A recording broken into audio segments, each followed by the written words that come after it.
स्वागत है एस्पिरेंट्स आप सभी लोगों का अनपढ़ का ये डिजिटल मंच। Very welcome to all of you.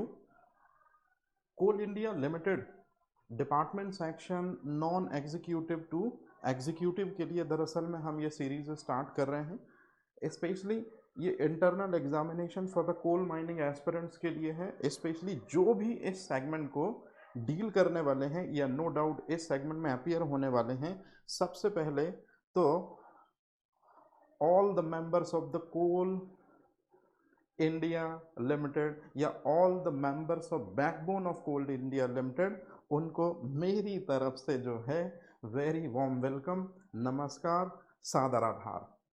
क्योंकि इंडस्ट्रियलाइजेशन और एनर्जी आपके बिना जो है वो कंप्लीट नहीं हो सकती।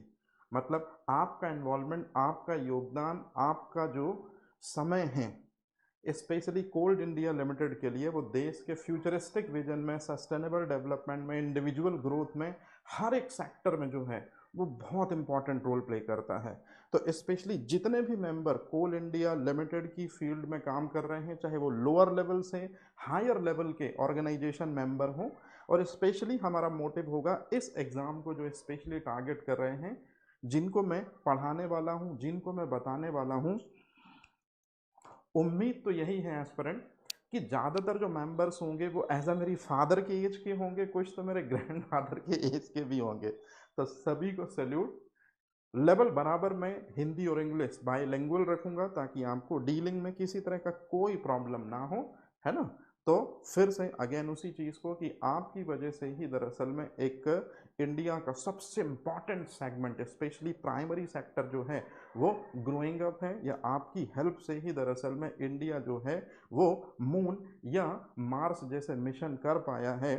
Thank you very much all the members of coal India Limited. तो शुरुआत करते हैं एस्पिरेंट सबसे पहले चैप्टर से। सबसे पहला जो चैप्टर है नेशनलाइजेशन ऑफ कोल माइंस। तो नेशनलाइजेशन कब स्टार्ट हुआ, इसके क्या क्या बेनिफिट थे, उसके पहले क्या चीज़ें थी, चलिए हम समझना स्टार्ट करते हैं। तो सबसे पहले बेसिक कुछ इन्फॉर्मेशन हम ले लेते हैं कि व्हाट इज कोल। चलिए देखिए जरा, सबसे पहले एकदम बिल्कुल सिंपल सी इन्फॉर्मेशन कि कोल क्या है। तो ऑलरेडी एस्पिरेंट आप सभी लोगों ने ये चीज़ तो समझी होगी कि दरअसल में जो कोल है ये एक टाइप का क्या है, फॉसिल फ्यूल है। और दरअसल में फॉसिल फ्यूल जो है इसकी तीन कैटेगरीज होती हैं। और फॉसिल फ्यूल की जो तीन कैटेगरीज होती हैं, जिसमें एक कैटेगरीज होती है सॉलिड, दूसरी होती है liquid, and the third one is gas. तो एस्पिरेंट जो पहली कैटेगरी होती है ना, पहली जो कैटेगरी होती है फॉसिल फ्यूल की, उसी को हम कहते हैं सॉलिड फॉसिल फ्यूल, मतलब कोल। जो सेकंड कैटेगरी होती है फॉसिल फ्यूल की, उसे हम कहते हैं पेट्रोलियम। और पेट्रोलियम के ही फ्रैक्शनल डिस्टिलेशन से, दरअसल में ये एक मेथड होती है, इसी से हमको मिलता है पेट्रोल, जिसको लो व्हीकल्स में या लाइट व्हीकल्स में हम यूज़ करते हैं एज अ फ्यूल के रूप में। और दूसरा होता है स्टूडेंट की डीजल। सो डीजल जो होता है इसको हम हैवी व्हीकल्स में यूज़ करते हैं। Now third one natural gas. तो यहाँ जो मेन ऑब्जेक्ट आपको याद रखने हैं एस्पिरेंट, वो ये है कि पूरी हमारी जो कोल इंडिया लिमिटेड है या कोल माइन सेक्टर है, वो स्पेशली जो है वो सॉलिड फॉसिल फ्यूल पर बेस है। और सॉलिड फॉसिल फ्यूल बोले तो कोल। तो सबसे पहले आपको ये स्टेटमेंट जरूर याद रखना है कि कोल जो है वो एक जीवाश्म ईंधन है। वो भी कैसा जीवाश्म ईंधन है, ठोस, है ना। सॉलिड फॉसिल फ्यूल है। लैंग्वेज दोनों रखूंगा जिसमें किसी तरह की आपको कोई प्रॉब्लम ना हो। तो सबसे पहला स्टेटमेंट है कि कोल का इंट्रोडक्शन क्या है। तो कोल जो है एक सॉलिड फॉसिल फ्यूल है। और दूसरी सबसे इंपॉर्टेंट चीज यदि मैं बोलूं कि जो कोल का प्रोडक्शन जो है वो कैसे हुआ, तो एक बार थोड़ा सा समझ लीजिए कि जो प्लांट्स हैं, specially an number of plants, बहुत सारे प्लांट्स कहाँ पर थे स्टूडेंट, फॉरेस्ट में थे। एक ऐसा टाइम पीरियड आया, ये लॉन्ग टाइम बिफोर,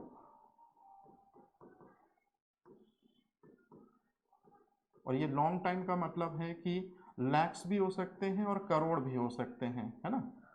तो बहुत लंबे समय पहले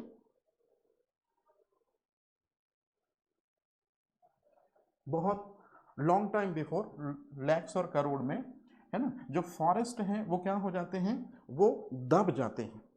कहाँ दब जाते हैं, तो मैं इसको स्पेशली लिख देता हूं कि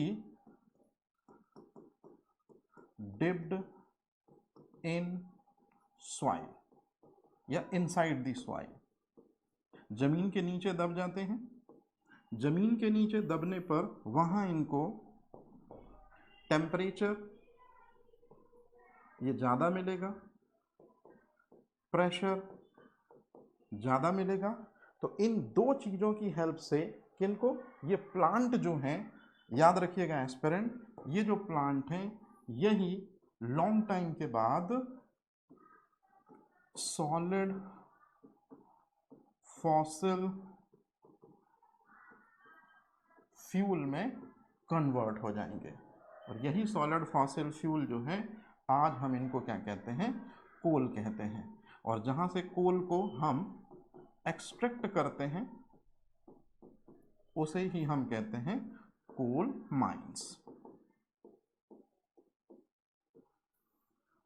और यहाँ जो वर्कर काम करते हैं, नो डाउट वो हैं कोल इंडिया लिमिटेड के इंपॉर्टेंट वर्कर्स।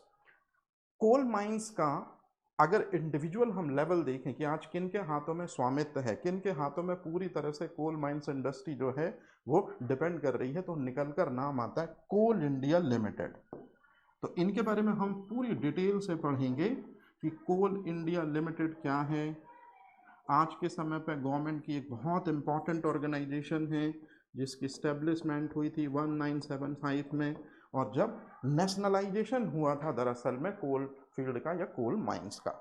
तो जो बेसिक इन्फॉर्मेशन है कि प्लांट या फॉरेस्ट जो है लॉन्ग टाइम बिफोर जो है लाखों करोड़ों साल पहले जंगलों में मतलब जंगल जो है वो दब गए थे, टेम्परेचर और प्रेशर ज़्यादा मिला जिस वजह से वो कोल में कन्वर्ट हो चुके हैं। तो ये सारी चीज़ें आपको पता है। आज के टाइम पे कोल का जो बैकबोन है या कोल की जो एपेक्स ऑर्गेनाइजेशन है एस्पिरेंट, वो क्या कहलाती है, कोल इंडिया लिमिटेड। ठीक है, तो ये बेसिक इंफॉर्मेशन हुई। अब कोल के जो टाइप्स होते हैं इसको हमको नेक्स्ट लेक्चर में बहुत अच्छे से पढ़ना है, लेकिन फिर भी मैं थोड़ा सा आपको जल्दी से बता देता हूं क्योंकि यहाँ तो हम बेसिक स्टार्ट कर रहे हैं। तो कोल का जो सबसे पहला टाइप होता है, जो सबसे बेस्ट क्वालिटी का कोल होता है एस्पिरेंट, उसको हम कहते हैं एंथ्रेसाइट। अब यहाँ मुझे थोड़ी सी ज़रूरत है इसलिए मैं इसको थोड़ा सा क्या कर रहा हूँ एस्पिरेंट, अलग कर रहा हूँ, है ना, ये चीज़।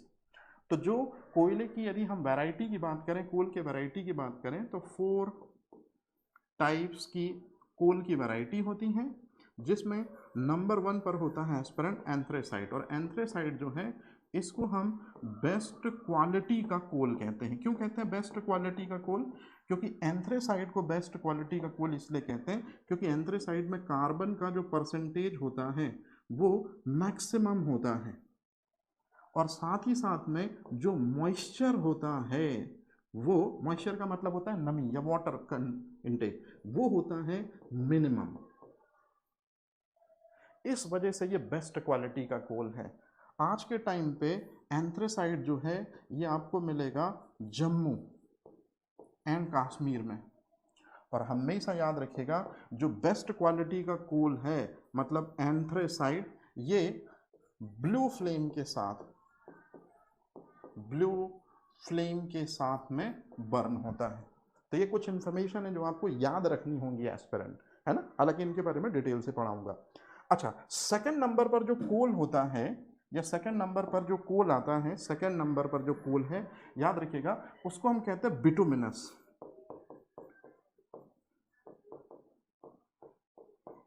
तो बिटुमिनस जो है वो सेकंड बेस्ट क्वालिटी का कोल है, याद रखेंगे ये चीज आप लोग। अच्छा, बिटुमिनस के बारे में एक चीज जो आपको याद रखनी चाहिए, इंडिया में सबसे ज्यादा या इंडिया में जो सबसे मैक्सिमम अमाउंट में जो कोल पाया जाता है, मैक्सिमम क्वांटिटी में, अरे भाई 4 टाइप्स के कोल होते हैं। पहला कौन सा है, एंथ्रासाइट, दूसरा बिटुमिनस, तीसरा लिग्नाइट, चौथा पीट। 4 टाइप्स के कोल होते हैं। इसमें से सबसे ज़्यादा इंडिया में कौन से कोल का परसेंटेज होता है, आंसर है बिटुमिनस। तो मैं यही कह रहा हूँ कि इंडिया में सबसे मैक्सिमम जो कोल की क्वांटिटी है वो बिटुमिनस कहलाती है। और अगर कार्बन कंटेंट के बारे में बात करें तो ये किस नंबर पर आता है? सेकंड नंबर पर आता है। तीसरे नंबर पर जो कोल आता है उसे हम कहते हैं लिग्नाइट, इसी को ब्राउन कोल कहते हैं। ये चीज आपको थोड़ा ध्यान रखनी है एस्पिरेंट कि जो ब्राउन कोल है वो किसे कहते हैं, और ये थर्ड जो है वो कोल, ये थर्ड कैटेगरी के कोल में आता है। और जो सबसे लास्ट होता है, फोर्थ वैरायटी जो होती है, जो सबसे लोएस्ट वैरायटी होती है, कभी ना कभी आपने इसके बारे में सुना होगा, पीट के बारे में। तो हमेशा याद रखेंगे कोयले की जो 4 वैरायटी होती हैं उसमें से सबसे जो लीस्ट वैरायटी होती है, सबसे घटिया जो वैरायटी होती है वो पीट होती है। वाई? पीट में कार्बन कंटेंट मिनिमम और मॉइस्चर लेवल ज़्यादा होता है, इसलिए जब बर्न होता है तो धुआं ज़्यादा होता है, स्मोक ज़्यादा होता है। वहीं एंथ्रेसाइट के बारे में बात करें तो एंथ्रेसाइट में कार्बन परसेंटेज मैक्सिमम होता है, मॉइस्चर कंटेंट कम होता है। इस वजह से ब्लू फ्लेम के साथ में लॉन्ग लास्टिंग टाइम तक जो है वो बर्न होता है। अब यहां से हम एस्पिरेंट स्टार्ट करते हैं आपके क्वेश्चंस। मैं फिर बोल दूं, आप में से ज़्यादातर एस्पिरेंट जो मुझे देख रहे होंगे मेरा लेक्चर, आपकी एज मेरे फादर की एज की होगी, क्योंकि ऑफिशियल एग्जामिनेशंस हैं, है ना, और डिपार्टमेंटल एग्जामिनेशंस हैं, और कुछ तो मेरे ग्रैंडफादर की एज के भी होंगे। तो मैं दोनों लेवल का बराबर ध्यान रखूंगा कि किसी भी तरह से दोनों चीज़ें जो हैं वो आपको बेहतर तरीके से समझ में आए। ठीक है, तो अब अगर मैं बात करूं कि अब हम पढ़ने वाले हैं importance of coal mining in Indian economy. तो दरअसल में कोल को जहां से एक्सट्रैक्ट किया जाता है वो कहलाती है माइंस, है ना, उन्हें हम कोल माइंस कहते हैं। अब कोल जो होता है, याद रखिएगा, इसको इंडिया की बेसिक फंडामेंटल एनर्जी नीड में काउंट करते हैं। अब याद करिए, बेसिक फंडामेंटल एनर्जी नीड का मतलब क्या होता है? तो basic fundamental of energy need का मतलब होता है कि आज भी 62% जो इंडस्ट्रीज होती हैं, आज भी इंडिया में जो 62% इंडस्ट्री है, वहाँ जो रॉ मटेरियल है रियल मटेरियल में कन्वर्ट होता है with the help of coal. इसी वजह से कोल जो है इसको हम कहते हैं मास्टर ऑफ इंडस्ट्री, या इसी को मास्टर से अच्छा वर्ड है मदर ऑफ इंडस्ट्री।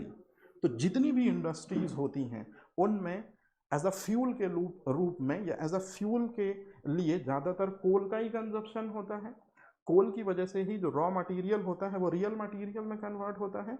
इसी वजह से आज जितनी भी इंडस्ट्री जिनमें एनर्जी है और वो रियल मटेरियल को कन्वर्ट करके मार्केट में अपनी इकोनॉमी बूस्ट कर रही हैं with the help of coal, तो इसी वजह से कोल को मदर ऑफ इंडस्ट्रीज कहा जाता है। और कितने परसेंट इंडस्ट्रीज आज कोल पे सर्वाइव कर रही है या कोल की हेल्प से एनर्जी ले रही है? तो 62%। अच्छा, कोल की दो कैटेगरीज आप लोगों ने हमेशा पढ़ी भी होंगी, देखी भी होंगी, एक कोकिंग कोल और एक नॉन कोकिंग कोल, और इसी के बेसिस पे माइनिंग भी होती है। तो कोकिंग कोल जो है ये बहुत इंपॉर्टेंट होता है क्योंकि इसकी थर्मल कैपेसिटी हाई होती है, फ्लेम भी ज़्यादा होती है, हीट भी ज़्यादा होती है। इसी वजह से उस कोल को, कोकिंग कोल को, हम स्टील मेकिंग में यूज़ करते हैं। तो for the purpose of steel making और दूसरी सबसे इंपॉर्टेंट चीज़ है एनर्जी प्रोडक्शन, इन दोनों कामों के लिए कोल की सबसे ज़्यादा नीड होती है, मतलब सॉलिड फॉसिल फ्यूल की। इसी वजह से बेसिक फाउंडेशन है इंडियन एनर्जी में कौन? कोल। और सबसे इंपॉर्टेंट चीज़ है कि कोल जो है वो निकाला किसकी हेल्प से जाता है? जो फैमिली मेंबर्स होते हैं, जो कोल फील्ड में काम करने वाले जो पर्सन होते हैं, नेशनलाइजेशन पॉलिसी के बाद ही दरअसल में गवर्नमेंट ने क्या किया, लेबर वेलफेयर की तरफ सोचना स्टार्ट किया कि जो काम करने वाले लोग हैं उनको सही तरीके से उनकी लाइफ और उनकी इंजरी ना हो, या लाइफ के साथ में कोई दिक्कत ना हो, इंजरी के साथ में उनको कभी ना झेलना पड़े ऐसा। और साथ ही साथ में जो कोल है उसका सस्टेनेबल हमको क्या करना है, यूज़ करना है। ज़रूरत से ज़्यादा यूज़ भी नहीं करना है, ज़रूरत से ज़्यादा माइंस में निकालना भी नहीं है। फॉर द फ्यूचरिस्टिक विजन में अगर कोल एंड हो गया तो फिर पूरे के पूरे इंडिया को या उस पूरे कंट्री को या फिर पूरे उस प्लेस को जो है वो एनर्जी क्राइसिस से गुजरना पड़ेगा। तो इस तरह से ये थोड़ा सा बेसिक है, इसको आपने ध्यान रखना है। ठीक है, चलो अब यहां से आपके एग्जाम ओरिएंटेड क्वेश्चंस की स्टार्टिंग हो जाती है एस्पिरेंट।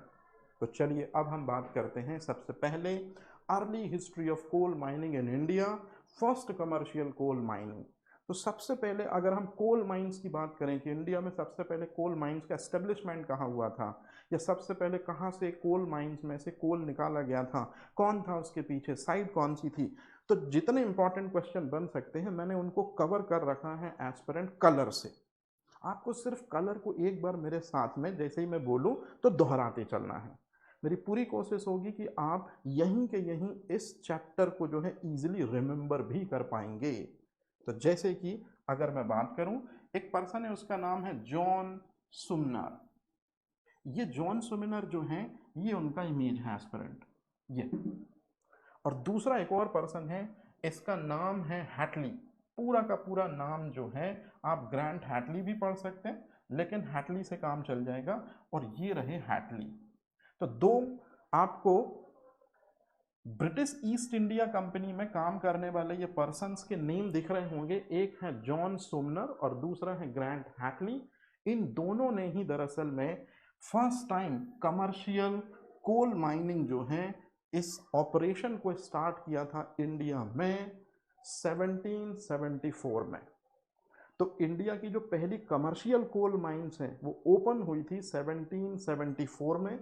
ये आपके लिए मोस्ट इम्पॉर्टेंट है कि फर्स्ट टाइम इंडिया में कोल माइनिंग जो है ये कब स्टार्ट हुई थी, आंसर है 1774 में। और किन ब्रिटिशर्स ने करी थी, कौन से, वो ईस्ट इंडिया कंपनी के दरअसल में वो मेन पर्सन थे। तो याद रखिएगा पहला नाम है सुमनर और दूसरा नाम है ग्रैंड इटली। अब अगर क्वेश्चन पूछा जाए कि इन 1774 में इंडिया में फर्स्ट टाइम कोल माइंस की जो दरअसल में ऑफिशियल ओपनिंग है वो हुई थी, ये तो ठीक है, लेकिन साइट कौन सी थी, जगह कौन सी थी, तो आंसर है एस्पिरेंट रानीगंज वेस्ट बंगाल। और रानीगंज वेस्ट बंगाल जैसे कि आप देख रहे होंगे ये इंडिया दिख रहा है, इंडिया में जो ये वाला रीजन है ये वेस्ट बंगाल वाला रीजन है। इसी वेस्ट बंगाल जो रेड कलर में दिख रहा है इसी को मैंने यहाँ पर बड़ा दिखाया है। तो आप देखिए ये एक जो चीज़ आपको दिख रही होगी, मैं कलर ले लेता हूँ, रेड कलर ले लेता हूँ। तो देखिए ये जो रेड कलर आपको दिख रहा है ये दामोदर रिवर है, ये दामोदर रिवर है, ये आपको दिख रही होगी दामोदर, और ये आर ये दामोदर रिवर है। दामोदर रिवर में के साइड में ही आप देखिए एस्पिरेंट, मैं कलर चेंज कर ले रहा हूँ, दामोदर रिवर के साइड में ही देखिए ये है रानीगंज साउथ ब्लॉक, ये दरअसल में ये, और ये वाला एरिया जो है ये चीज़ ये भी ये, और इसी को हम कहते हैं रानीगंज कोल फील्ड।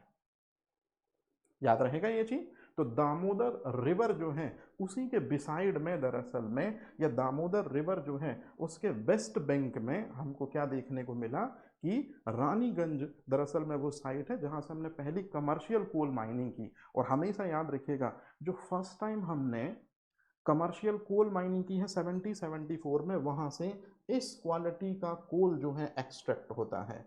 तो कौन सी क्वालिटी का कोल एक्सट्रैक्ट होता है, कोकिंग कोल जो है वो एक्सट्रैक्ट होता है। कोकिंग कोल जो है इसकी सबसे बड़ी खासियत है लॉन्ग फ्लेम होती है, इसी वजह से थर्मल कैपेसिटी जो है वो हाई होती है।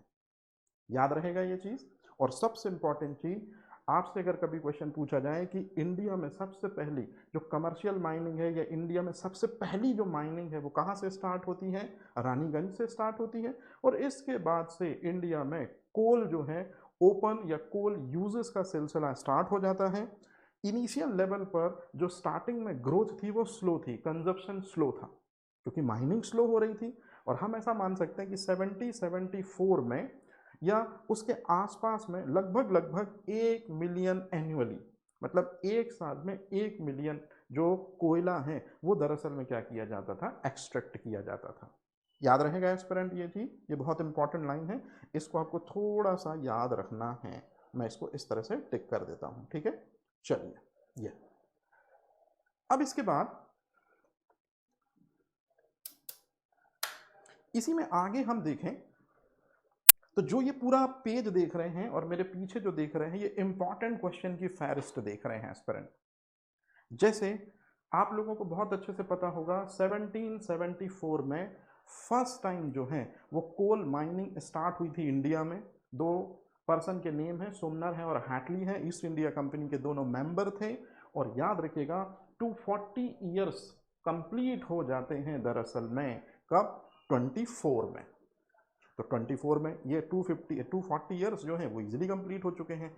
अब स्टूडेंट इसमें से कौन कौन से फैक्ट बन सकते हैं इस वाले पॉइंट से, चलिए आइए मैं आपको बताता हूं। तो सबसे पहले यदि हम बात करें कि वो कौन से दो पर्सन हैं जिनकी वजह से दरअसल में कोल माइनिंग स्टार्ट होती है इंडिया में, तो सबसे पहले आपको याद रखना है कि उन पर्सन के नेम हैं सुमनर और हैटली। ये हो गया फर्स्ट क्वेश्चन।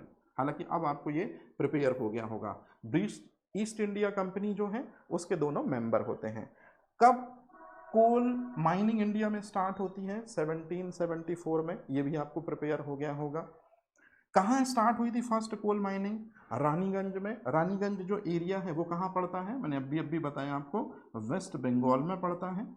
और अब कोई आपसे पूछे कि इंडिया में सबसे ओल्डेस्ट कोल माइंस कौन सी है, तो नो डाउट आप कहेंगे जो 1774 में ओपन हुई थी। और याद करिए एस्पिरेंट, इसी को यदि हम बोलें कि जो सबसे ओल्ड है वही तो सबसे फर्स्ट भी है ना, तो first coal mines in India वो भी कौन सी हुई? तो याद रखिएगा जो ओल्डेस्ट है एस्पिरेंट वही फर्स्ट भी है। तो first coal mines of India जो सेटअप हुई थी वो 1774 में सेटअप हुई थी, नाम रानीगंज है। लेकिन अभी आपसे कोई क्वेश्चन पूछे कि लार्जेस्ट माइन इन इंडिया और एशिया में कौन सी है, लार्जेस्ट की बात कर रहा हूं, तो फिर वो है गेवरा। कहाँ? कोरबा या सीजी की। हालांकि उसको रहने दीजिए, आप तो मेन चीज याद रखिएगा कि फर्स्ट कौन सी है, ओल्डेस्ट कौन सी है, फर्स्ट टाइम कोल माइनिंग कब हुई थी, कौन से दो ईस्ट इंडिया कंपनी के मेंबर हैं जिनकी हेल्प से दरअसल में ये फंक्शन हुआ था। यहां तक क्लियर है स्टोरी? चलिए चलते हैं आगे। मेरी कोशिश बिल्कुल होगी कि आपको एक एक चीज बिल्कुल क्लियर कट पता रहे, याद रहेगा। अब यहां चलते हैं हम कि फर्स्ट टाइम कोल की ओपनिंग कैसे हुई है। आपने देख लिया कि ब्रिटिश ईस्ट इंडिया कंपनी के दो मेंबर ने कोल फील्ड दरअसल में इंडिया में डिस्कवर की, रानीगंज में, वेस्ट बंगाल में।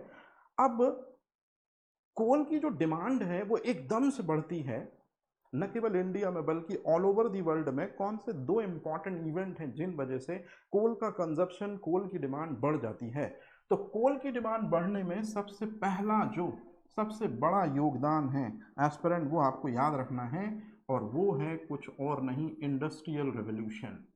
इंडस्ट्रियल रेवोल्यूशन दरअसल में ब्रिटेन ने स्टार्ट की थी। किसने स्टार्ट की थी एस्पिरेंट? इंडस्ट्रियल रेवोल्यूशन ब्रिटेन ने स्टार्ट की थी। दरअसल में क्या है, ध्यान रखिएगा, ब्रिटेन का मतलब होता है यूके। तो यूके ने क्या किया था कि रॉ मटेरियल को रियल मटेरियल में या एक्चुअल मटेरियल में, रियल मटेरियल में, जैसे मैं आपको एक एग्जांपल बता देता हूं, कॉटन। कॉटन रॉ मटेरियल हो गया।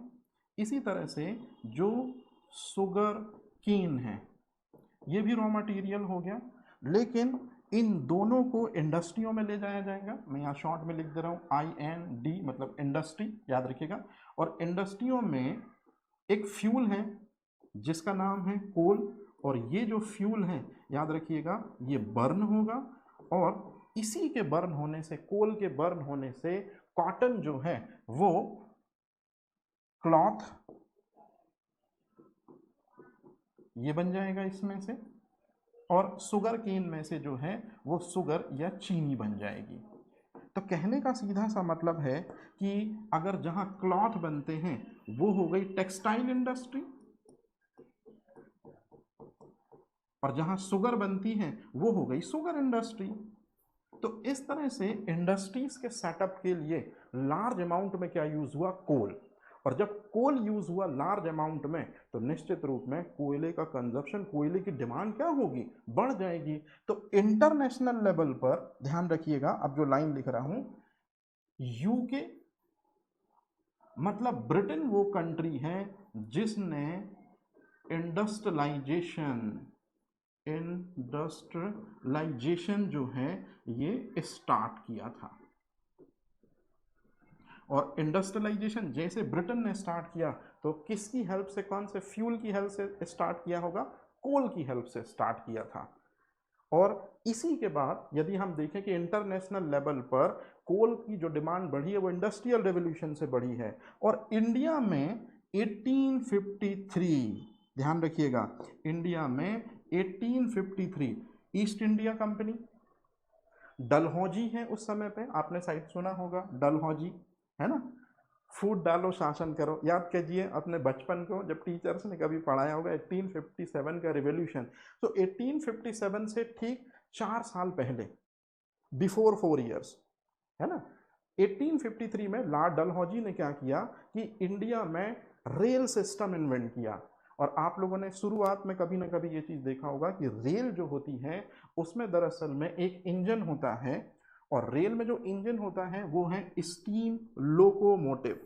तो स्टीम लोकोमोटिव इंजन में क्या होता है कि कोल बर्न होता है, और कोल के बर्न होने पर हीट निकलती है, उसी हीट से पानी को गर्म किया जाता है जिसमें से बनती है वेपर, और फिर जो वेपर होती है वाटर की वही इस स्ट्रीम को दरअसल में क्या करती है, आगे मूव कराती है।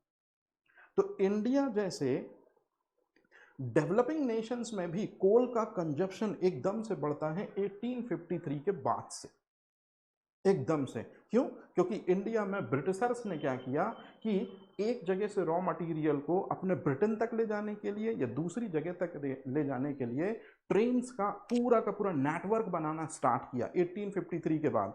तो 1853 से ट्रेनों में एज अ फ्यूल के रूप में कोल बर्न होगा तो ज़्यादा डिमांड लगेगी। तो याद रखिएगा ये जो पॉइंट है एस्पिरेंट, ये वही पॉइंट है। कौन सा पॉइंट है कि इंडस्ट्रियलाइजेशन मतलब इंडस्ट्रियल रेवोल्यूशन, और दूसरा है इंट्रोडक्शन ऑफ स्टीम इंजन मतलब कुल मिला के ट्रेन। इन दो चीज़ों की वजह से, इन दो करिकुलम की वजह से हमेशा याद रखिएगा एस्पिरेंट कि डिमांड और प्रोडक्शन ये दोनों जो हैं ये कैसे हुए हैं, ये इंक्रीज हुए। ये सिंपल सी चीज़, इसमें तो कोई कंफ्यूजन नहीं है, बन जाएगा ये चीज़। मतलब यदि मैं आपसे क्वेश्चन पूछूं कि 1853 में जो ट्रेन स्टार्टिंग मोमेंट है इसी ने बूस्ट दिया है कोल माइनिंग इंडस्ट्री इंडिया को, क्योंकि कोल का कंजप्शन जो है या कोल की ज़्यादा जो मात्रा है या अमाउंट है वो कहाँ, ट्रेन में एज अ फ्यूल के रूप में यूज़ होगा। और इस तरह से जो कोल इंडस्ट्री को बूस्ट मिला जिस वजह से माइनों से कोल्स बहुत तेजी से निकलवाना शुरू हुआ, है ना, किसने, ईस्ट इंडिया कंपनी के मेंबर्स ने 1853 के बाद से। अब ध्यान से सुनिएगा, 1774 मैं यहां लिख दे रहा हूं, 1774 फर्स्ट कोल माइन जो है वो रानीगंज में सेटअप हुई थी। ईच एंड एवरी ईयर एक लगभग मिलियन, है ना, या एक, यहाँ देखिए मैंने आपको बताया था कि स्टार्टिंग में लगभग ये देखिए 1 मिलियन कोयला निकाला जाता था 74 में। लेकिन अब आप देखिए जब टाइम आया कितना, 1900, मतलब इंडिपेंडेंस के नज़दीक आ रहे हैं, अब यहाँ पर 6.2 मतलब 6.12 मिलियन टन जो है अब ईच ईयर कोयला जो है एक्सट्रैक्ट किया जाने लगा अर्थ से। तो कहाँ 1 मिलियन टन यहाँ हर साल, लेकिन 1900 आते आते अब each and every year 6.1 million ton annually कोयला निकल रहा है। ये आपको ध्यान रखना है। इसी के बाद यदि मैं आपसे पूछ लूं कि सिर्फ और सिर्फ आप देखिए 20 ईयर्स ही होते हैं, ये 20 ईयर्स ही हुए, और अब यहाँ कोल जो है वो 3 टाइम्स मोर। सो यहाँ पर 6.12 और यहाँ 18 मिलियन टन कोल जो है वो निकलने लगा कब, 1920 में। मतलब 1900 में 3 टाइम्स का इंक्रीमेंट हुआ। अब सवाल पैदा होता है कि ये 3 टाइम्स का इंक्रीमेंट क्यों हुआ। इसी के बीच में एक सबसे इंपॉर्टेंट चीज़ थी जिसको हम कहते हैं वर्ल्ड वॉर। तो वर्ल्ड वॉर में आपको ही पता है बुलेट बनानी थी, वर्ल्ड वॉर में आपको ही पता टैंक बनाने थे, वर्ल्ड वॉर में राइफल्स बनानी थी, वर्ल्ड वॉर में गन बनाने थे। मतलब कुल मिला के स्टील से रिलेटेड apparatus को प्रिपेयर करना था। और स्टील को प्रिपेयर करने में आयरन, क्रोमियम, निकल, मैग्नीज और कार्बन ये यूज़ किए जाते हैं। और इन चारों को लेकर थर्मल कैपेसिटी बर्न दिया जाता है जो सबसे स्ट्रॉन्गेस्ट कोल होता है, जिसको हम कहते हैं एंथ्रासाइड के थ्रू या कोकिंग कोल के थ्रू। तो कोयले का जो कंजप्शन है वो 3 टाइम्स हो गया मोर, क्योंकि फर्स्ट वर्ल्ड वॉर जो है, तो फर्स्ट वर्ल्ड वॉर कब से शुरू हुआ था, तो 1914 से 1918 तक ये फर्स्ट वर्ल्ड वॉर जो चला, इसमें बहुत ज़्यादा मात्रा में जो इक्विपमेंट्स थे या वेपन्स थे वो बनाए गए थे with the help of coal, इसलिए 3 टाइम्स मोर, ध्यान रखिएगा। और फिर 1946 मतलब after independence just 1 year short 30 million ton annually निकाला जाने लगा कोल फील्ड से। तो जरा आप डिफरेंस देख रहे हैं कि 1900 में कितना 6 मिलियन टन, याद रखिएगा, टन नहीं बोल पाऊँ तो मिलियन से याद रखिएगा, ठीक है। हाँ, 1920 में जब गांधी जी ने असहयोग आंदोलन चलाया तो 18 मिलियन टन, फिर उसके बाद यहाँ देखिए 30 मिलियन टन 46 में ही, और फिर इसके बाद में याद रखेंगे एस्पिरेंट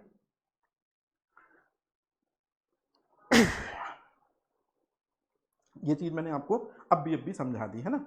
अब फर्स्ट 5 ईयर प्लान स्टार्ट होता है। फर्स्ट 5 ईयर प्लान का मतलब क्या है, देखिए हुआ ये 1946 हो गया कितने मिलियन टन, 1947 में हमको क्या मिल गई, आज़ादी मिल गई, और 1947 में आज़ादी मिल गई, 1950 में इंडिपेंडेंस हो जाते हैं, 1950 में है ना इंडिपेंडेंस हमको मिल गई। सही है क्या ये चीज़ कि 1947 में इंडिपेंडेंस मिली, 1950 में हम रिपब्लिक हो जाते हैं, 1951 में लोकसभा इलेक्शन होते हैं, 1952 में लोकसभा इलेक्शंस के रिजल्ट आते हैं, और फिर जो देश की कमान है वो नेहरू जी संभालते हैं। तो अब यहां से 5th ईयर प्लान स्टार्ट हो जाते हैं। तो फर्स्ट यहां पर लिखा भी है aspirant the first 5 year plan. तो जो फर्स्ट 5 ईयर प्लान है, याद रखेंगे, ये आप लोगों ने सुना भी होगा, 1951 से 1956 के बीच में, मतलब कुल मिला के कहने का मतलब है 1950 से इंडियन गवर्नमेंट आ जाती है, और इंडियन गवर्नमेंट के आने से 5th ईयर प्लान स्टार्ट हो जाते हैं। जो पहला 5th ईयर प्लान है वो 1951 से 1956 चलेगा। चूंकि अभी अभी हम स्वतंत्र हुए थे, अभी अभी हमको इंडिपेंडेंस मिली थी, तो नेहरू जी को लगा कि सबसे पहले सेल्फ सफिशिएंट होना चाहिए इंडिया को एग्रीकल्चर में। इसी वजह से जो फर्स्ट 5th ईयर प्लान था वो पूरी तरह से एग्रीकल्चर पे बेस्ड था। इसी वजह से कोल का प्रोडक्शन या कोयले का यूजेस जो है वो कम हुआ है, या कोयले की नीड काफ़ी कम हुई है। अगर आपको नहीं समझ में आ रहा तो आप इस इमेज में देखिए, कैसे मैं थोड़ा सा बता रहा हूँ कि टारगेट था फर्स्ट 5th ईयर प्लान में 2.12, तो 2.1 हमने टारगेट रखा और अचीवमेंट हासिल किया 3.6 का, ये अचीवमेंट हो गया। फिर भी वो काफ़ी कम यूज़ हुआ। लेकिन आप देखिए सेकंड, आप लोगों ने सुना होगा सेकंड 5 ईयर प्लान। तो सेकंड 5 ईयर प्लान जो स्टार्ट होता है 1956 से 1961, इस बार भी नेहरू जी जो हैं वो पीएम होते हैं। सेकंड 5th ईयर प्लान में, मतलब ये जो चीज़ है ये आपके लिए बहुत इंपॉर्टेंट है ना, मैं यहाँ पर लिख भी देता हूँ। सेकंड 5th ईयर प्लान जो है, यहाँ से इंडस्ट्रियल डेवलपमेंट स्टार्ट होता है, और इंडस्ट्रियल डेवलपमेंट स्टार्ट होता है, इसका सीधा सीधा सा मतलब है कि रिक्वायरमेंट ऑफ कोल जो है ये लगना ज़्यादा है एस्पिरेंट, ये ध्यान रखिएगा आप, याद रहेगा।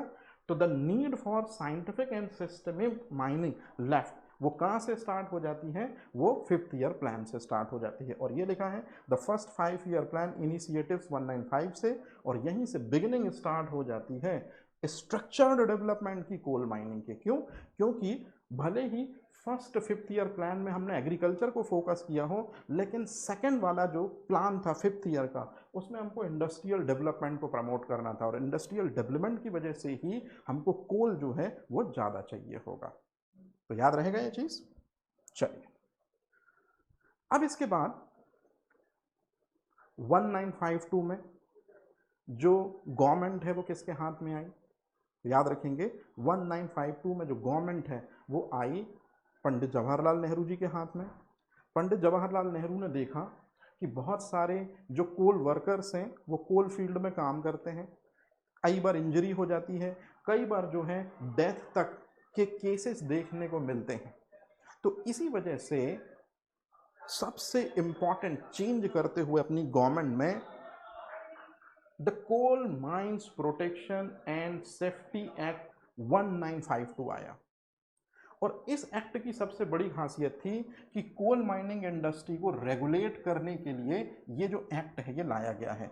अब कैसे रेगुलेट करने के लिए, ये आपको बहुत अच्छे तरीके से पता है कि कोल माइंस इंडस्ट्री की जो लाइफ लाइन होते हैं वो यही वर्कर होते हैं, यही वो पर्सन होते हैं जिनकी हेल्प से पूरी कोल माइनिंग इंडस्ट्री बूस्ट होती है। तो इस एक्ट में, the Coal Mines Protection and Safety Act में, जो सेफर वर्किंग के लिए, मतलब किसी तरह की कोई इंजरी ना हो, किसी तरह की किसी पर्सन की डेथ ना हो, इस चीज़ को ध्यान में रखते हुए, है ना, दरअसल में ये एक्ट लाया गया। और इस एक्ट के जरिए ही जो वर्कर्स हैं उनकी हेल्थ भी बेहतर हुई और उनकी जो फैमिली हैं उनको भी दरअसल में क्या हुआ, एक कहीं ना कहीं सुकून स्टार्ट हुआ। मतलब पहली बार कोल फील्ड के जो वर्कर्स थे उनको गवर्नमेंट ने एक्ट के थ्रू दरअसल में प्रोटेक्शन देना स्टार्ट किया। तो एस्पिरेंट ये आपको डेट याद रखनी है कि Coal Mines Protection and Safety Act कब आया था, 1952 में। या हम इसको ऐसे भी बोल सकते हैं, नेहरू जी का फर्स्ट जो स्टेप था कोल माइंस इंडस्ट्री में वो यही है एस्पिरेंट, याद रहेगा। अब जैसे ही एक्ट आ चुका है कोल माइंस प्रोटेक्शन के लिए, भला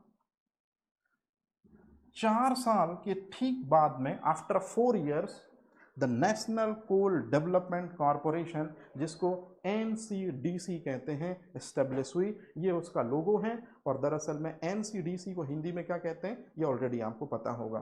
तो the National Coal Development Corporation जो है ये 1956 में एस्टेब्लिश हुआ है।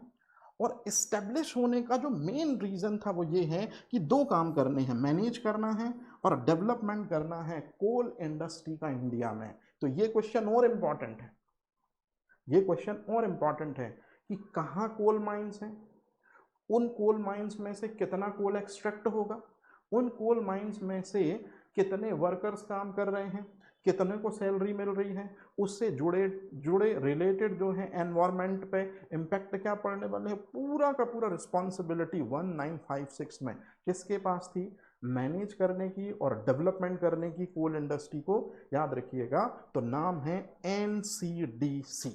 इंपॉर्टेंट है ये, नेहरू जी के टाइम पीरियड का इंपॉर्टेंट माइलस्टोन है NCDC, जो मैनेजमेंट और डेवलपमेंट पर फोकस करता है प्रोडक्शन ऑफ कोल के। याद रहेगा ये चीज। अब इसके बाद आप लोगों ने अक्सर करके सुना होगा कि सिनरेनी, तो एक सिनरेनी जो है या सिनरेनी कॉलेरीज कंपनी लिमिटेड, अब इतना बड़ा नाम ना बोल के मैं सिनरेनी बोल दूं तो समझ जाइएगा। दरअसल में ये एक ऐसी कोल फील्ड कंपनी थी जिसको हैदराबाद ने, जो एक रियासत थी, उसने परचेज किया था, याद रखिएगा, 1945 में। तो दरअसल में जो सिनरेनी कंपनी थी, है ना, इसको परचेज किया गया था 1945 में। और आफ्टर यदि मैं बोलूं कि 1945 के बाद में ये जो है 1956 में जो ये है ये पब्लिक कंपनी बन जाती है। और ये जो पब्लिक कंपनी है फिर ये किसके कंट्रोल में चली जाती है एस्पिरेंट, आंध्र प्रदेश के दरअसल में ये अंडर में चली जाती है। और आज के टाइम पे आंध्र प्रदेश जो है उसकी कैपिटल तेलंगाना हो चुकी है। तो अब सुनिए वो चीज़ जो मेरे को आपको बताना है। अगर कोई आपसे पूछे कि जो ये सिनरेनी है ना, और ये कंपनी लिमिटेड है, आज के समय पे ये जो भी कोल को एक्सट्रैक्ट करती है तेलंगाना से, मतलब आंध्र प्रदेश से, तो उस कोल का 51% होल्डिंग जो है ये इसी स्टेट गवर्नमेंट की है जिसका नाम है तेलंगाना। और 49% का जो रेवेन्यू है या 49% की जो शेयरिंग है वो है गवर्नमेंट ऑफ इंडिया की। मतलब कहने का सीधा सा मतलब है कि जो ये कंपनी आप देख रहे हैं ये जॉइंट वेंचर है, एक स्टेट गवर्नमेंट का और सेंट्रल गवर्नमेंट का। और स्टेट गवर्नमेंट की होल्डिंग जो है वो ऊपर है, 51% होल्डिंग है, जबकि सेंट्रल गवर्नमेंट की होल्डिंग जो है वो 49% है। तो ये क्वेश्चन भी है जो आपसे ऐसे पूछा जा सकता है, जिसको आपको ध्यान रखना है कि SCCL जो है ये एक गवर्नमेंट की कोल माइनिंग कंपनी है, और ये जो है ये दो लोगों की वजह से चलती है। एक तो एक स्टेट गवर्नमेंट जिसका नाम है तेलंगाना, और दूसरी है गवर्नमेंट जिसका नाम है सेंट्रल गवर्नमेंट ऑफ इंडिया। और इन दोनों में आप देखिए तेलंगाना का रेशो 51 है और सेंट्रल गवर्नमेंट का जो रेशो है वो 49 है। तो इस लाइन को आपको याद रखना है, ये आपके लिए क्वेश्चन है। और अगर आज के टाइम पर अगर हम देखें तो ये सिनरेनी कंपनी जो है, याद रखिएगा, ये इतने मैन पावर के साथ साउथ इंडिया में वर्क कर रही है। 4893, ये एकदम रिसेंट डाटा से आप निश्चय कर रहिएगा, बिल्कुल रिसेंट का डाटा ही मैं यूज़ करता हूँ। आपको सिर्फ और सिर्फ पढ़ना है, ये वर्ड जो मैं बता रहा हूँ आपको सिर्फ और सिर्फ देखने हैं। जैसे कि SCCL सिनरेनी जो कंपनी है लिमिटेड जो है, ये कितने मैन पावर कितने लोगों के साथ वर्क कर रही है, कितने डिस्ट्रिक्ट में ये फैली हुई है या कितने डिस्ट्रिक्ट तक इसकी होल्डिंग है, कितने जो है ओपन कास्ट माइन है, और कितनी अंडरग्राउंड माइन जो है वो सिनरेनी के अंतर्गत आती हैं, है ना। और ये फाइनली अगर बोला जाए तो डिपार्टमेंट ऑफ एनर्जी के अंडर में दरअसल में ये फंक्शन परफॉर्म करती है। तो अब अगर कोई आपसे पूछे, जो सबसे इंपॉर्टेंट क्वेश्चन है कि जो ये सिनरेनी जो कंपनी है, याद रखिएगा, इसकी स्टेब्लिशमेंट कब होती है, तो इसकी स्टेब्लिशमेंट होती है 1956 में। तो 1956 में क्या हुआ है, अच्छे से देखिए, NCDC बना है कोल के डेवलपमेंट के लिए, कोल के प्रोडक्शन के लिए, है ना, या कोल के मैनेज और डेवलपमेंट के लिए दरअसल में NCDC बना। और साथ ही साथ में एक कंपनी भी दरअसल में जो है वो गवर्नमेंट का पार्ट बनती है। लेकिन याद रखिएगा, ये गवर्नमेंट का पार्ट बनती है जो कंपनी सिनरेनी, इसमें अभी भी स्टेट गवर्नमेंट की होल्डिंग ज़्यादा है। स्टेट गवर्नमेंट की होल्डिंग 51 है और सेंट्रल गवर्नमेंट, इंडियन गवर्नमेंट की होल्डिंग 49 है। ये क्वेश्चन बनेगा, याद रहेगा ये चीज। अच्छा, अब इसके जस्ट बाद ट्रिगर फॉर नेशनलाइजेशन 56 के बाद धीरे धीरे बात होने लगी कि जो कोल माइंस हैं उनको कहीं ना कहीं स्टेट के हवाले कर दिया जाए, सारे स्टेट जो हैं वो सेंट्रल को रिपोर्ट करें। तो हुआ दरअसल में ये कि इंडस्ट्रियलाइजेशन जो है वो इंडिया में तेजी से ग्रूम होने लगा। इंडस्ट्रियलाइजेशन तेजी से ग्रूम होने लगा तो कोल जो है ये इसकी डिमांड जो है ये बढ़ने लगी। और जब किसी चीज़ की डिमांड बढ़ती है तो निश्चित रूप में कोल की शॉर्टेज होने लगी। तो इस तरह से एक अनबैलेंस सी चीज़ें होने लगी।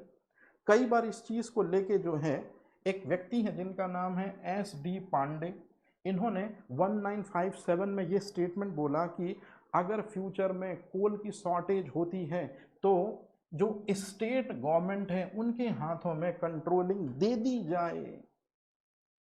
लेकिन इसी बीच क्या है, लेबर जो है वो स्ट्राइक करना स्टार्ट करते हैं। कब, थोड़ा सा आगे पहुंच जाता है 1970 में, जो हमको देखने को भी मिली धनबाद में। तो स्टेट गवर्नमेंट क्या करती है कि इस स्ट्राइक को उतने बेहतर तरीके से हैंडल नहीं कर पाती है और कहीं ना कहीं स्टेट गवर्नमेंट के लूप होल्स निकल के आते हैं कि स्टेट गवर्नमेंट को कोल माइंस पे भी नज़र रखनी थी, उनका डेवलपमेंट भी कराना था, उनसे कोल भी एक्सट्रैक्ट करना था, जितने वर्कर काम कर रहे थे लोअर टू हायर उनको सैलरी भी पे करनी थी। तो कहीं ना कहीं स्टेट गवर्नमेंट थोड़ा शॉर्टेज समझ में आती हैं। और फिर इसी के बाद socialist ideology Indira Gandhi government की ये भी देखी जाती हैं। और बस यही कुछ रीज़न है एस्पिरेंट जिसके कारण जो है नेशनलाइजेशन ऑफ कोल माइंस का कॉन्सेप्ट चल पड़ा। तो यहां से आपका क्वेश्चन या यहां से आपकी चीजें स्टार्ट होती हैं। तो अब अगर कोई आपसे पूछे कि बताइए नेशनलाइजेशन ऑफ कोल माइंस जो हैं, मतलब जितनी भी कोल माइंस हैं उनका नेशनलाइजेशन कहां से स्टार्ट हुआ, 1971 से। कंप्लीट कब होगा, 1973 में होगा। कैसे होगा मैं आपको बताता हूं। तो सबसे पहले जब भी कोल माइंस के नेशनलाइजेशन की बात आती है तो कोल माइंस दो टाइप के कोल को रखती है। एक है कोकिंग कोल। तो कोकिंग कोल जिन माइंस में मिलेगा, याद रखेंगे, उन्हें कोकिंग कोल माइंस कहते हैं। स्पेशली कोकिंग कोल माइंस में से जो कोकिंग कोल निकाला जाता है वो जो है स्टील के मैन्युफैक्चरिंग के लिए, स्टील इंडस्ट्री के लिए बेस्ट माना जाता है। तो कोकिंग कोल जो है वो स्टील इंडस्ट्री के लिए सबसे बेस्ट माना जाता है, याद रखिएगा। और जो नॉन कोकिंग कोल होता है वो थर्मल इंडस्ट्री के लिए सबसे बेस्ट माना जाता है। तो सबसे पहले हम देखते हैं कि नेशनलाइजेशन जो है कोल माइंस का वो कब से स्टार्ट हुआ, 1971 से। 2 साल लगेंगे नेशनलाइजेशन को कंप्लीट होने में, तब तक 73 आएगा। तो सबसे पहले यदि आपसे कभी कोई पूछे कि Coking coal mines Emergency Provision Act या कोकिंग कोल माइंस एक्ट कब आया था, आंसर है 1971 में आया था। इसमें क्या हुआ, सबसे इंपॉर्टेंट चीज, डेट 16 अक्टूबर 1971 में ये एक्ट आया था।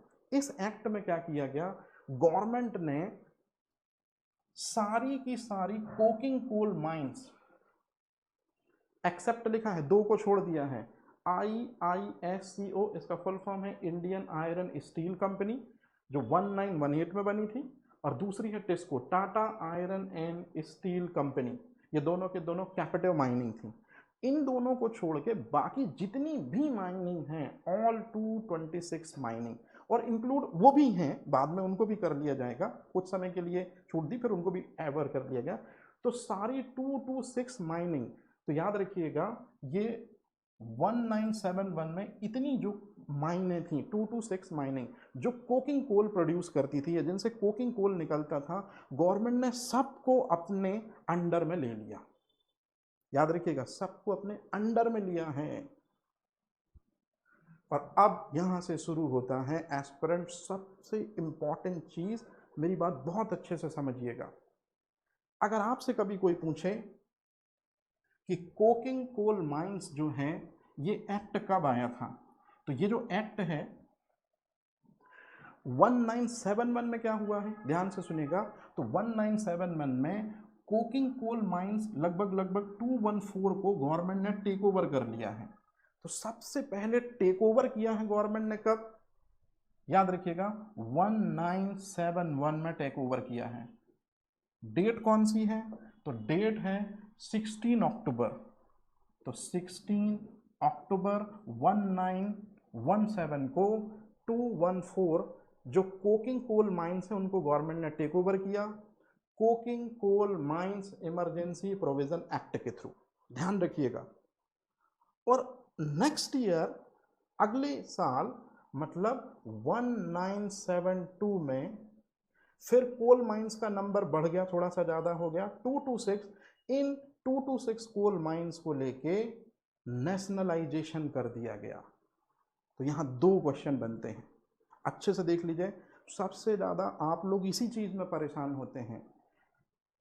कोकिंग कोल माइंस का नेशनलाइजेशन हुआ है 1972 में, और ये लिखा हुआ है question, the coking coal mines Nationalisation Act कब आया था, याद रखिएगा 72 में आया था। तो कोकिंग कोल का नेशनलाइजेशन जो है वो 72 में हुआ है। लेकिन अगर आपसे पूछा जाए कि कोकिंग कोल माइंस का इमरजेंसी प्रोविजन एक्ट जो है, मतलब इमरजेंसी प्रोविजन एक्ट मतलब गवर्नमेंट ने टेक ओवर कब किया है, तो टेक ओवर किया है 71 में। तो कई बार स्टूडेंट इसमें कंफ्यूज होते हैं। ये coking coal mines Emergency Provision Act 1971, इसमें गवर्नमेंट ने माइंस को टेक ओवर किया है भाई, माइंस को टेक ओवर किया है, याद रखिएगा, ठीक है। और यहां पर जो है यहां पर जो है ये नेशनलाइजेशन कब किया है, तो नेशनलाइजेशन 226 माइन का 72 में किया है, याद रहेगा ये चीज। अब कहानी यहां से शुरू होती है कि नेशनलाइजेशन कोल माइंस का जो है वो 2 फेज में हुआ है। सबसे पहले कोकिंग कोल माइंस का नेशनलाइजेशन कब हुआ, 72 में। और याद रखेंगे एस्पिरेंट, जो ये कोकिंग कोल होता है ये स्टील के लिए सबसे बेस्ट माना जाता है, मतलब मैं यहाँ लिख दे रहा हूँ स्टील इंडस्ट्री के लिए सबसे बेस्ट होता है ये चीज़। और वहीं जो नॉन कोकिंग कोल होता है, ये नॉन कोकिंग कोल जो होता है ये थर्मल इंडस्ट्री के लिए सबसे बेस्ट होता है, मतलब जहाँ कोयले को बर्न करके इलेक्ट्रिसिटी बनाई जाती है। और ये कब की बात है एस्पिरेंट, ये 1973 की। तो आपको ये 2 चीज़ें याद रखनी है कि कोकिंग कोल माइंस का नेशनलाइजेशन 72 में हुआ है, उस समय कोल माइंस कितनी गवर्नमेंट ने अपने अंडर में ले ली? 226। और नॉन कोकिंग कोल माइंस का नेशनलाइजेशन हुआ है 73 में। याद रहेगा ये चीज, कोई कंफ्यूजन तो नहीं है।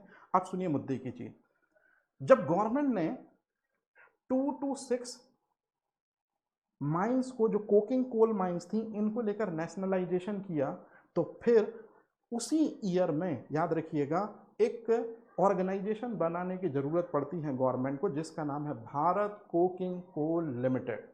तो भारत कोकिंग कोल लिमिटेड जो है ये उसी ईयर में बनती है जिस ईयर में नेशनलाइजेशन होता है।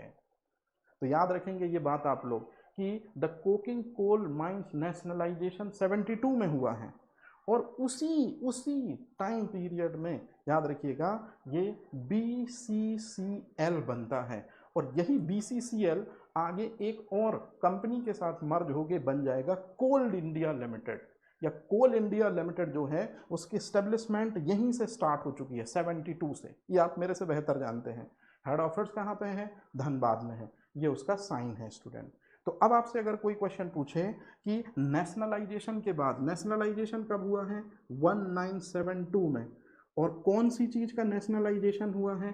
कोकिंग कोल माइंस के नेशनलाइजेशन के बाद भारत कोकिंग कोल लिमिटेड, इसकी स्टेब्लिशमेंट हुई थी ताकि कोकिंग कोल माइंस को क्या किया जा सके एस्पिरेंट, ये सबसे इंपॉर्टेंट वर्ड है, मैनेज किया जा सके। तो कोकिंग कोल माइंस का नेशनलाइजेशन के बाद उनको मैनेज करने के लिए दरअसल में कौन सी फर्म बनती है या कौन सा लिमिटेड बनता है? भारत कोकिंग कोल लिमिटेड बनता है। तो आपसे अगर कभी क्वेश्चन पूछा जाएगा तो ये क्वेश्चन पूछा जाता है कि भारत कोकिंग कोल लिमिटेड जो है ये कब फॉर्म हुआ था? 1972 में फॉर्म हुआ था। क्यों फॉर्म हुआ था? आफ्टर नेशनलाइजेशन के बाद फॉर्म हुआ था। नेशनलाइजेशन के बाद क्या रिस्पॉन्सिबिलिटी थी? तो मैनेज करना था जो 72 में जो माइंस क्या हुई हैं, नेशनलाइज हुई हैं। तो याद रहेगा ये चीज। अब इसी के ठीक बाद नॉन कोकिंग कोल माइंस, मतलब नॉन कोकिंग कोल माइंस कौन सी होती हैं? मैंने अभी आपको चीज बताई कि नॉन कोकिंग, ये नॉन कोकिंग कोल माइंस वे होती हैं जो इलेक्ट्रिसिटी पर्पस के लिए डिजाइन की जाती हैं। इलेक्ट्रिसिटी पर्पस का मतलब है कि कोल बर्न होता है तो हीट बनती है, हीट से पानी गर्म होता है, पानी गर्म होने से जो है वो वेपर बनती है। उसी वेपर के बल पे दरअसल में क्या किया जाता है, वो आर्मेचर को घुमाया जाता है, जिस वजह से इलेक्ट्रिसिटी फॉर्म होती है। पूरी प्रोसेस है, थर्मल पावर है ना। तो जो कोल का यूज इलेक्ट्रिकल एक्टिविटी के लिए होता है उसे हम नॉन कोकिंग कोल, और जिस माइन से वो निकाला जाता है वो नॉन कोकिंग माइंस कहलाती हैं। और इस तरह से 711 नॉन कोकिंग कोल माइंस को लेकर 1973 में, ये मोस्ट इंपॉर्टेंट लाइन है एस्पिरेंट, 1973 में इनका भी नेशनलाइजेशन हो गया। तो नॉन कोकिंग कोल माइंस का नेशनलाइजेशन 73 में होता है। याद रहेगा ये चीज, कोई कंफ्यूजन तो नहीं है। तो ये आपसे अगर क्वेश्चन में पूछ लूं कि चलिए बताइए बेटा जी, कोल माइंस नेशनलाइजेशन एक्ट जो है ये 1973 में अगर आता है तो कौन सी कोल माइंस नेशनलाइज होती हैं 73 में? याद रखेंगे नॉन कोकिंग कोल माइंस। और यदि आपसे कोई क्वेश्चन पूछता है कि कोकिंग कोल माइंस, मतलब ये कोकिंग कोल माइंस नेशनलाइज कब होती हैं, तो 72 में। याद रहेगा ये चीज। नॉन कोकिंग कोल माइंस कब नेशनलाइज होती हैं? 73 में। क्या पर्पस है उनका, ये आप समझ चुके हैं, कोई कंफ्यूजन तो नहीं है इसमें। अच्छा, अब सबसे इंपॉर्टेंट चीज जो मेरे को बहुत अच्छे से समझाना है, यहां पर मैं एक छोटी सी चीज भी बता रहा हूं, ध्यान से समझिएगा। देखिए, कोकिंग कोल माइंस का नेशनलाइजेशन 1972 में होता है। ये तो आपको समझ में आ गया होगा। ये कोकिंग कोल क्या होता है? इस कोकिंग कोल की हेल्प से हम जो स्टील है इसको बनाते हैं, मतलब स्टील इंडस्ट्री में यूज होता है। वहीं अगर मैं बात करूं एस्पिरेंट, तो जो नॉन कोकिंग कोल माइंस जो हैं ये नेशनलाइज कब होती हैं? 1973 से होती हैं। अब ये नॉन कोकिंग जो कोल होता है, इसी की हेल्प से हम क्या करते हैं कि जो कोल होता है इसी को गर्म करते हैं हम, और फिर बनती है इलेक्ट्रिसिटी। तो ये तो आपको ऑलरेडी पता ही होगा, इसमें तो कोई कंफ्यूजन की चीज़ नहीं। अब सबसे इंपॉर्टेंट चीज़, जैसे ही नेशनलाइजेशन हुआ कोकिंग कोल माइंस का, तो इसके जस्ट बाद में, नेशनलाइजेशन के बाद में, इस कोकिंग कोल माइंस को मैनेज करने के लिए ये ऑर्गेनाइजेशन बनती है एस्पिरेंट, BCCL। तो ये तो आपको ऑलरेडी पता ही है क्योंकि इस सेगमेंट पर आप काम करते हैं। क्या बनती है? BCCL बनती है। और BCCL कब बनती है? 1972 में, मतलब नेशनलाइजेशन के टाइम पे ही बनती है। ये तो कंफर्म हो गया। अब सबसे इंपॉर्टेंट चीज जो मेरे को आपको बतानी है, नॉन कोकिंग कोल माइंस जो है, अगर उसका नेशनलाइजेशन 73 में होता है, तो इन माइंस को यदि करना है मैनेज, तो इसके लिए भी एक ऑर्गेनाइजेशन बनती है जिसका नाम आपको याद रखना है एस्पिरेंट, और नाम है कोल माइंस अथॉरिटी लिमिटेड, जिसको हम कहते हैं CAML। तो CAML, तो कोल, याद रखिएगा, ये Coal Mines Authority Limited, sorry थोड़ा सा रॉन्ग हो गया, कोल माइंस अथॉरिटी लिमिटेड, ये ध्यान रखना है आपको।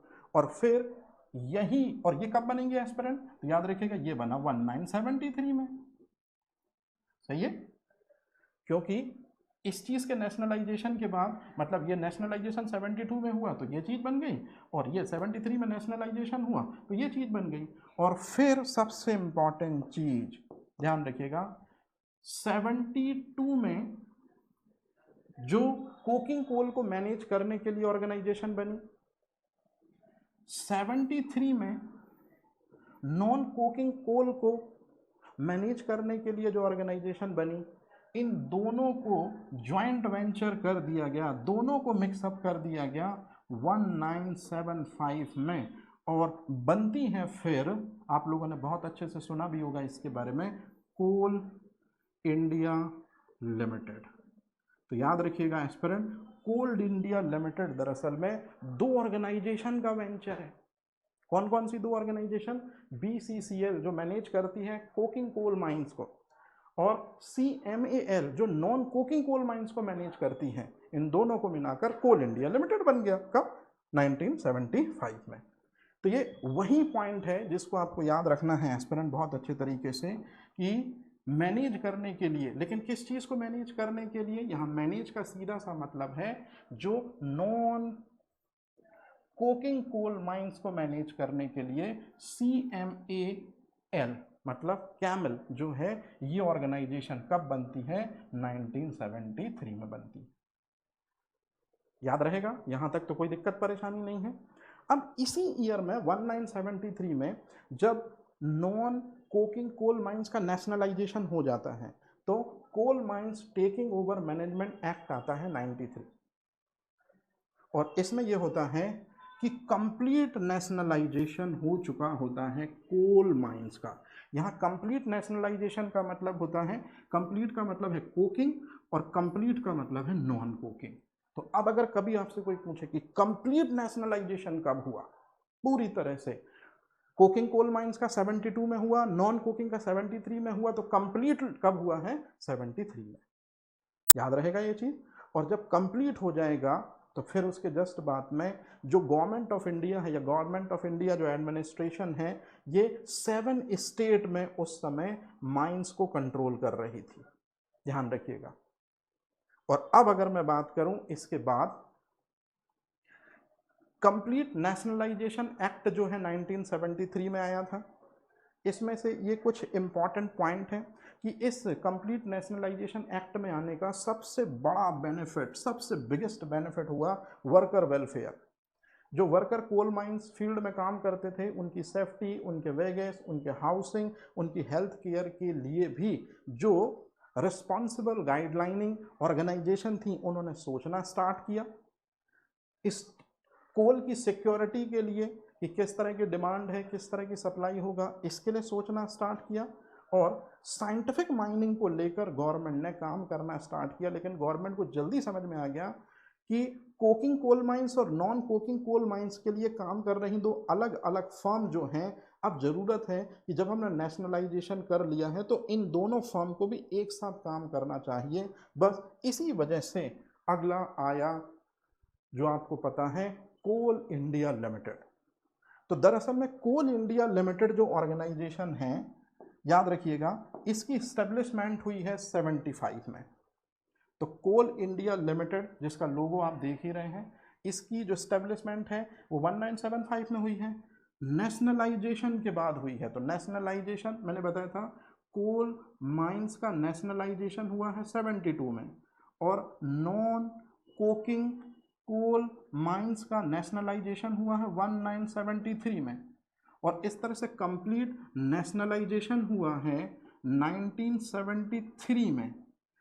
तो कंप्लीट नेशनलाइजेशन के बाद ही दरअसल में जो कोल माइंस है वो, तो कोल माइंस नेशनलाइजेशन एक्ट कब आया था, अभी हम पढ़ के फ्री हो रहे हैं, 1973 में। मतलब complete Coal mines Nationalisation Act आया 1973 में। इसी की वजह से 1975 में जो है कोल इंडिया लिमिटेड फॉर्म हुआ। कौन सी दो ऑर्गेनाइजेशन हैं, तो BCCL ये कोकिंग कोल माइंस को मैनेज करती थी, CMACL नॉन कोकिंग कोल माइंस को मैनेज करती थी। इन दोनों को दरअसल में मर्ज कर दिया गया और बनाया गया कोल इंडिया लिमिटेड। याद रहेगा, पहला क्वेश्चन यहां से, कोल इंडिया लिमिटेड का जो मैन्युफैक्चरिंग हुई है वो किस एक्ट के थ्रू हुई है, पहला क्वेश्चन। दूसरा क्वेश्चन जो है, कौन कौन सी दो फर्म्स को मिला के बना है कोल इंडिया लिमिटेड।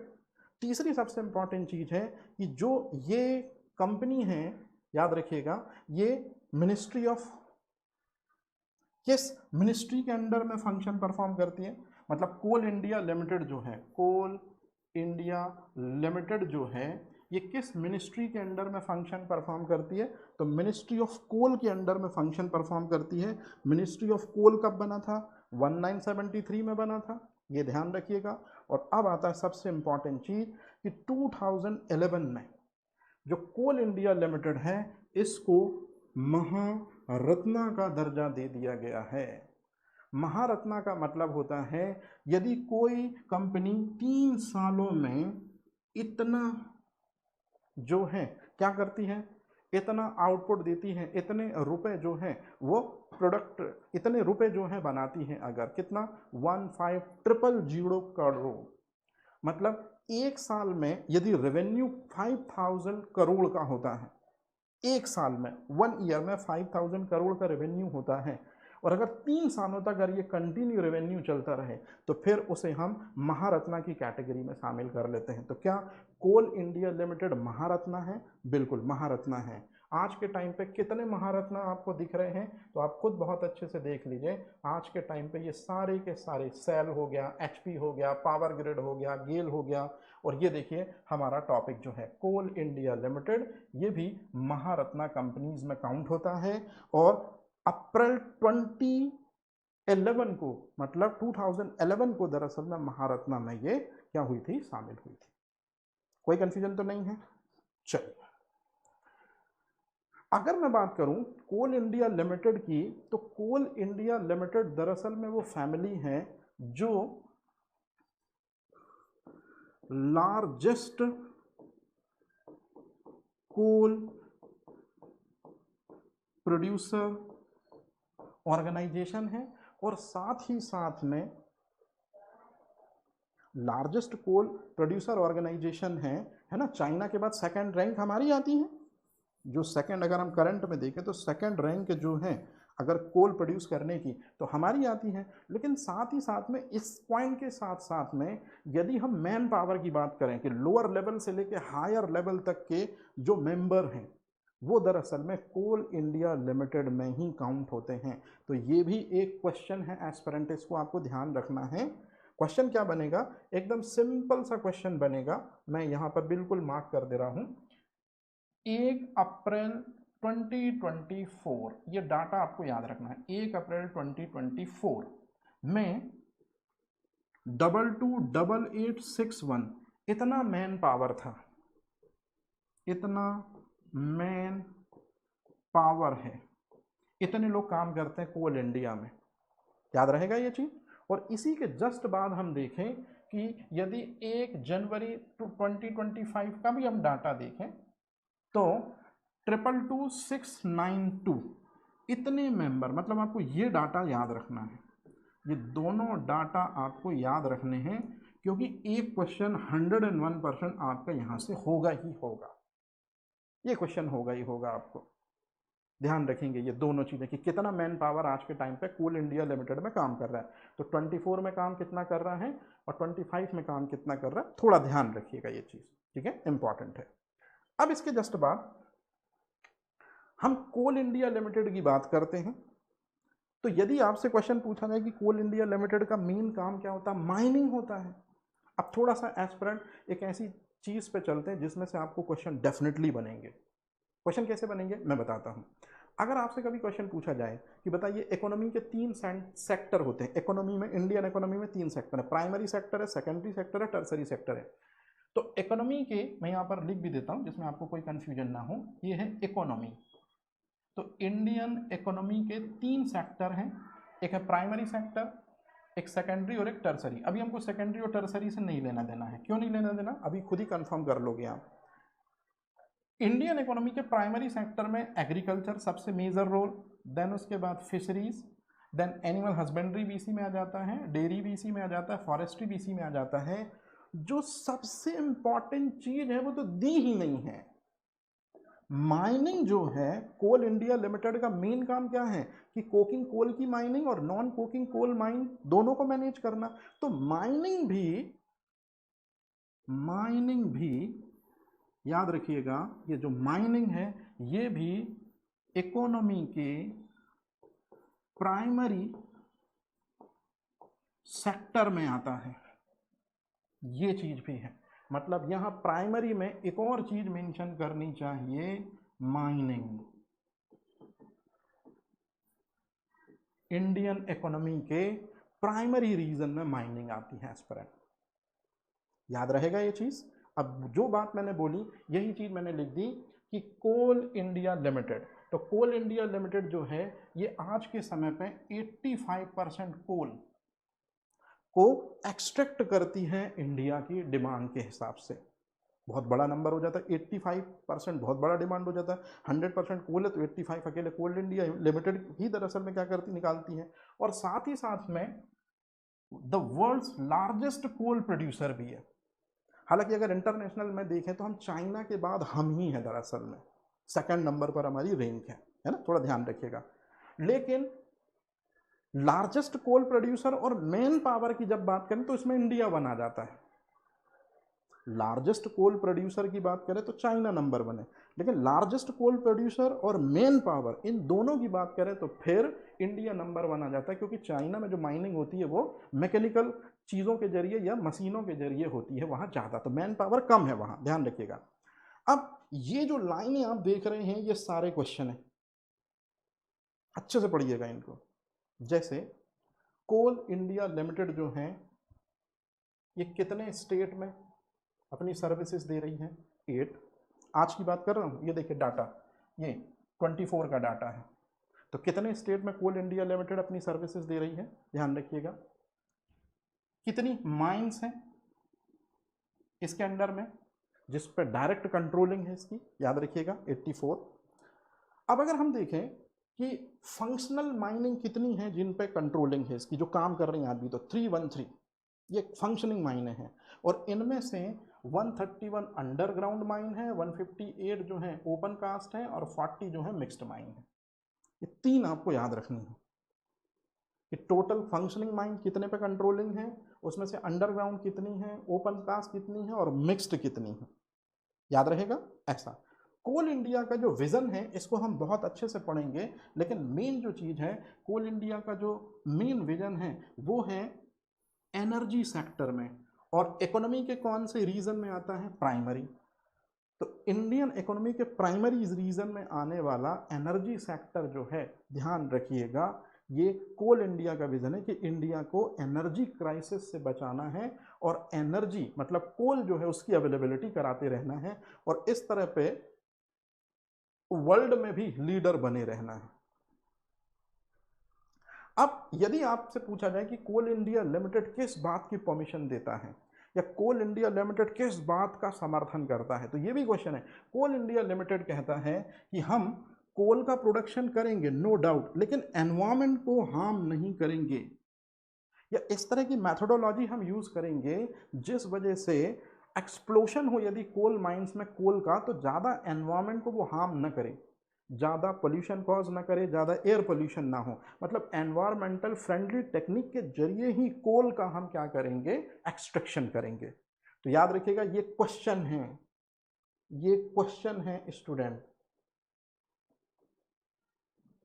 और दूसरी सबसे इंपॉर्टेंट चीज कि माइन में कोल जो है वो लिमिटेड है, तो एक बार में सारा कोल नहीं निकाल लेना, धीरे धीरे जितनी एज पर दी रिक्वायरमेंट हो उतना ही कोल माइंस में से हमको क्या करना है, निकालना है, ताकि फ्यूचर में आने वाली जनरेशन भी कोल को देख सके, उनका यूटिलाइजेशन कर सके और एनर्जी रिसोर्सेस के रूप में एज अ कोल को यूज कर सके।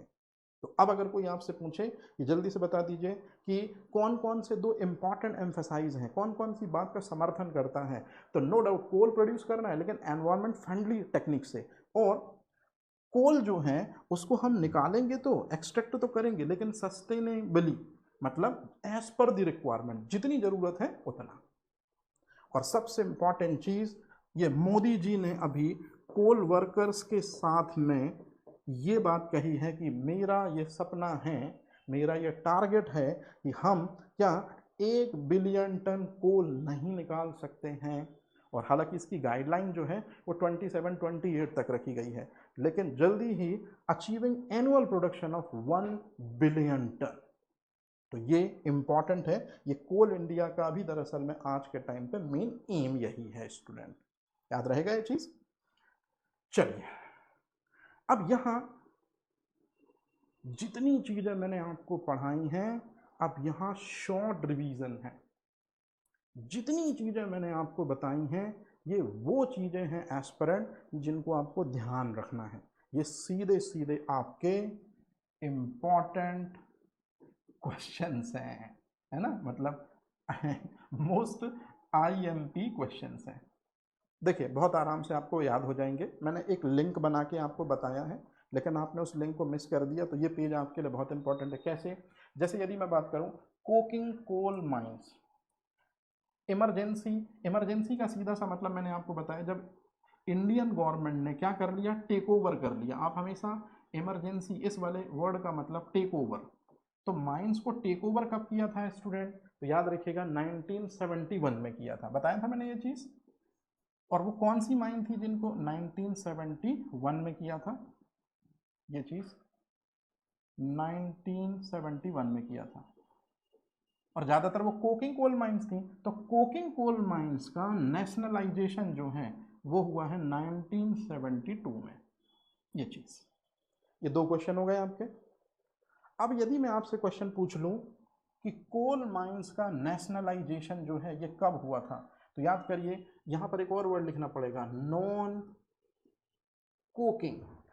कोल माइंस का नेशनलाइजेशन हुआ था 73 में, और इस तरह से कंप्लीट कंप्लीट नेशनलाइजेशन भी कोल माइंस का कब हुआ है, 1973 में। 1975 में मैंने आपको बताया था कि BCCL प्लस CMAL ये कोकिंग कोल माइंस को मैनेज करने वाली थी, ये नॉन कोकिंग कोल माइंस को मैनेज करने वाली थी। इन दोनों ऑर्गेनाइजेशन को मर्ज कर दिया 75 में और बना दिया गया कोल इंडिया लिमिटेड। तो कोल इंडिया लिमिटेड की स्टैब्लिशमेंट कब हुई थी? 1975 में। 1993 में कैपेटिव माइनिंग को परमिशन दे दी गई। कैपेटिव माइनिंग क्या होती है? कैपेटिव माइनिंग का मतलब है जैसे कि मान लीजिए एक माइन है और उसी के पास में कोई स्टील प्लांट है, तो स्टील प्लांट चाहेगा कि उस माइन में से निकलने वाला जो कोल है वो उसी इंडस्ट्री को दे दिया जाए। तो इस तरह से गवर्नमेंट ने 1993 से अगर कोई स्टील की जो फैक्ट्री है अगर किसी माइन के पास में है तो गवर्नमेंट ने उस माइन को राइट दे दिए कि भाई तुम कोल इधर उधर सेल आउट करने के बजाय इसी दरअसल में कंपनी को क्या करो, सेल करो। तो इस तरह कैपेटिव माइनिंग की परमिशन 1993 से स्टार्ट हुई। 2014 में कोल एलोकेशन स्कैम आया था। हालांकि ऐसे क्वेश्चन थोड़े कम पूछे जाएंगे, स्कैम वगैरह हैं, जिस वजह से पब्लिक जो है वो इधर उधर ना बिखरे। और सबसे लास्ट में है Coal Mines Special Provision Act आया 2015 में, इसके बारे में अलग से बताऊंगा। और सबसे इंपॉर्टेंट चीज 2019 में नेशनल मिनरल पॉलिसी आई। मतलब अब कोल माइनिंग के दौरान कोल को जब हम एक्सट्रैक्ट कर रहे हैं तो कोई इंपॉर्टेंट मिनरल यदि मिलता है तो उसको भी हम क्या करेंगे, निकालेंगे, ऐसा कोल इंडिया लिमिटेड का कहना है। और इस तरह से एस्पिरेंट यहाँ हमारा ये पहला टॉपिक कोल मिनिस्ट्री में ये रिसेंट जो पेज है इनको आपको याद रखना है, क्योंकि आपको एक क्वेश्चन इस तरह से जरूर मिलेगा। कैसा क्वेश्चन मिलेगा कि कोल इंडिया लिमिटेड जो है, याद रखिएगा इसके ऑनरेबल कोल एंड मिनिस्टर कौन है गवर्नमेंट ऑफ इंडिया पे, तो कृष्ण रेड्डी हैं। अगर मैं आपसे बात करूं कि स्टेट कोल माइंस के जो हेड हैं वो कौन हैं, तो यहाँ पर सतीश चंद्र दुबे जी हैं। तो याद रखिएगा सेंटर लेवल पर कौन है, तो सेंटर लेवल पर रेड्डी साहब हैं। स्टेट लेवल पर कौन है, दुबे साहब हैं। और ये सबसे इंपॉर्टेंट चीज़ जो आज के टाइम पे इसी साइड में दिखता है कि बिटुमिनस कोयले की यदि हम बात करें, है ना, तो 13-14 में 656 मीट्रिक टन प्रोडक्शन था। 23-24 में 997 ये कोल प्रोडक्शन हुआ है। तो ये बहुत बड़ी चीज़ हो जाती है, याद रहेगा ये चीज़। और इस तरह से ये इम्पॉर्टेंट जो सेगमेंट है यहाँ हमारा पहला टॉपिक होता है कंप्लीट, पूरी तरह से कंप्लीट एस्पिरेंट, इसके बाहर कुछ भी नहीं आएगा। अगर इन क्वेश्चनों को जिनको मैंने आपको बताया बहुत आराम से समझाया, हालांकि आप इस फील्ड में काम कर रहे हैं, आपको ज़्यादातर नॉलेज है, लेकिन जिस जिस तरह से मैंने सीक्वेंस बताया कुछ कुछ आइडिया आपको आए होंगे, है ना। तो ये सारे जो चीज़ें हैं वो आपको बिल्कुल एक सॉलिड तरीके से माइंड में मेकओवर करनी है। मैंने जितना बताया है सिर्फ आपने उतना ही करना है, उसके अलावा अभी बिल्कुल भी परेशान होने की ज़रूरत नहीं है। यही सेम टू सेम फाइल जो है ये एज इट इज़ आपको मिल जाएगी, तो आपका काम बहुत आसान हो जाएगा। इतना ही पढ़िए, बहुत आराम से आप देखेंगे इंटरनल एग्जामिनेशंस में आपका नंबर जो है बहुत स्ट्रांग होगा। ज़रूर मिलेंगे इसी उम्मीद से कि आप करें बेहतर, तो आपके साथ हो बेहतर। बने रहिए अनपढ़ प्लेटफॉर्म के साथ। Thank you.